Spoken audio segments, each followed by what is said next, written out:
bắt anh phải cố gượng cười khi thấy em đang khóc vì ai. Nhìn em đau, lòng anh đau, anh cố giữ nước mắt từng giây.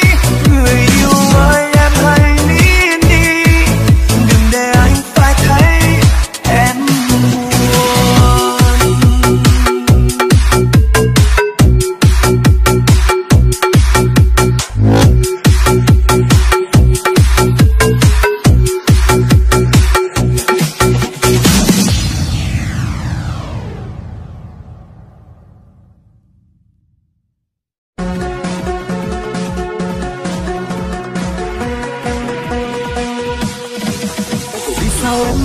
Các chuyện này chẳng có đâu cho vay, cứ nhau hai về một phút người bỗng ngây, chẳng thể nào thánh thời.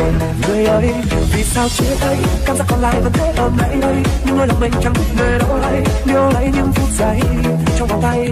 Chỉ vì quá yêu đuôi nước mắt em muốn rất ôm em khi em đang buồn, sao có lẽ anh, có lẽ do anh, vì anh quá cô thật cứ muốn bật cho con những em đang vui hay em đang lo cho chúng ta, đang lo cho chúng ta. Người ơi, anh mới nhận ra khi cần em anh cứ đang thúc ca từng ngày qua người ở nơi phương xa, cho em yêu đừng vấp ngã. Cho dù anh yêu nhau thì rồi sao, em hãy quên đi những thứ đã trao. Dù thời gian lòng em non nao, anh biết một cuộc tình hư hao.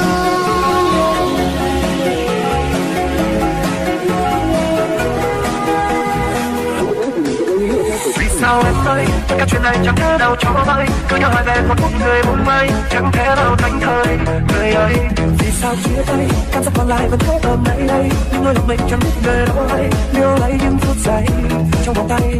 Chỉ vì quá yêu đuôi nước mắt em muốn rất ôm em khi em đang buồn, sao có lẽ anh, có lẽ do anh, vì anh quá cô thật cứ muốn mình không những em đang vui hay em đang lo cho chúng ta, đang lo cho chúng ta.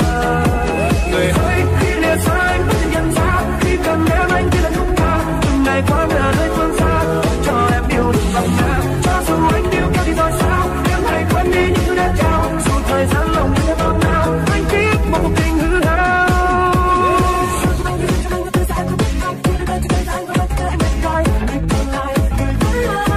Cho em yêu đừng vấp ngã. Dù thời gian lòng em non nao, anh biết một cuộc tình hư hao.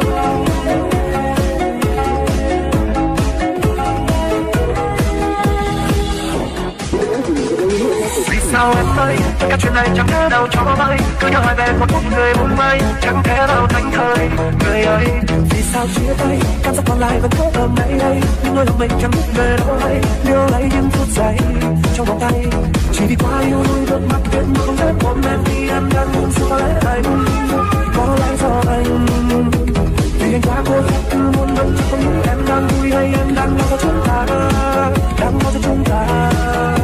Người ơi, khi lìa xa anh mới nhận ra khi cần em anh chỉ là chúng ta, từng ngày qua người ở nơi phương xa, cho em yêu đừng vấp ngã. Cho dù anh yêu nhau thì rồi sao, em hãy quên đi những thứ đã trao. Dù thời gian lòng em non nao, anh biết một cuộc tình hư hao.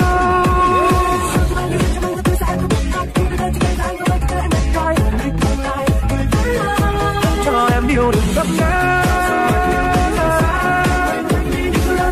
Dù thời gian lòng em non nao, anh biết một cuộc tình hư hao.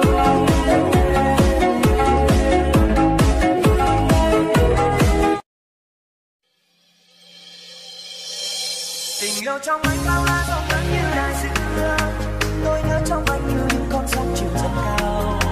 Đêm nay bầu trời lấp lánh nhưng vì sao như muốn thả sang mình bóng em trong đêm. Anh luôn mong ước hạnh phúc sẽ mãi không đổi thay, dẫn lối cho anh và em sẽ mãi bên cạnh nhau. Chờ anh nhé, xin hãy giữ vững một niềm tin, thời gian sẽ chứng minh đôi ta. Các bạn đang nghe nhạc tại Spotify nhạc DJ.vn.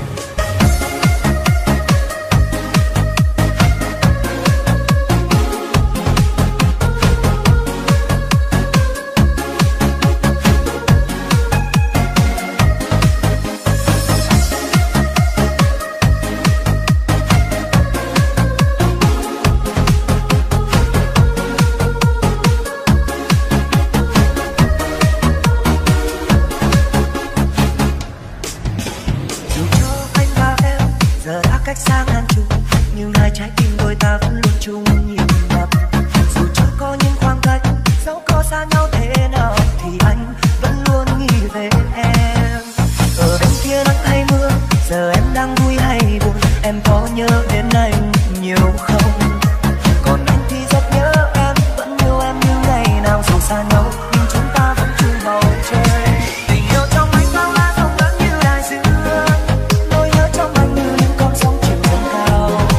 Đêm nay bầu trời lấp lánh nhưng vì sao như muốn thả sáng hình bóng em trong đêm. Anh luôn mong ước hạnh phúc sẽ mãi không đổi thay, dẫn lối cho anh và em sẽ mãi được bên nhau. Chờ anh nhé, xin hãy giữ vững một niềm tin, thời gian sẽ chứng minh đôi ta bên nhau.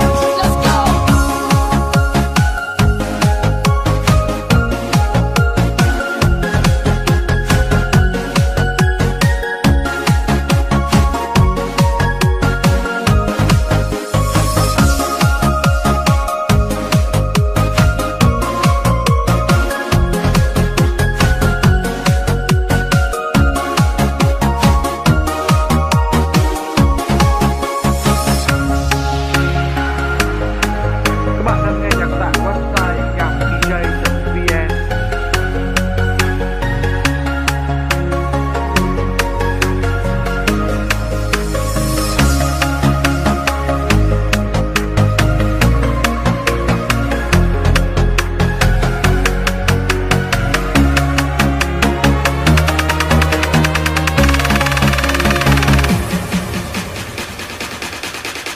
Ở bên kia nắng hay mưa, giờ em đang vui hay buồn, em có nhớ đến anh nhiều không? Còn anh thì rất nhớ em, vẫn yêu em như ngày nào. Dù xa nhau nhưng chúng ta vẫn chung bầu trời. Tình yêu trong anh bao la rộng lớn như đại dương, nỗi nhớ trong anh như những con sóng chiều dâng cao. Đêm nay bầu trời lấp lánh nhưng vì sao như muốn thả sáng hình bóng em trong đêm. Anh luôn mong ước hạnh phúc sẽ mãi không đổi thay, dẫn lối cho anh và em sẽ mãi được bên nhau. Chờ anh nhé, xin hãy giữ vững một niềm tin, thời gian sẽ chứng minh đôi ta bên nhau. Tình yêu trong anh bao la rộng lớn như đại dương, nỗi nhớ trong anh như con sóng chiều dâng cao. Đêm nay bầu trời lấp lánh vì sao như muốn thả sáng hình bóng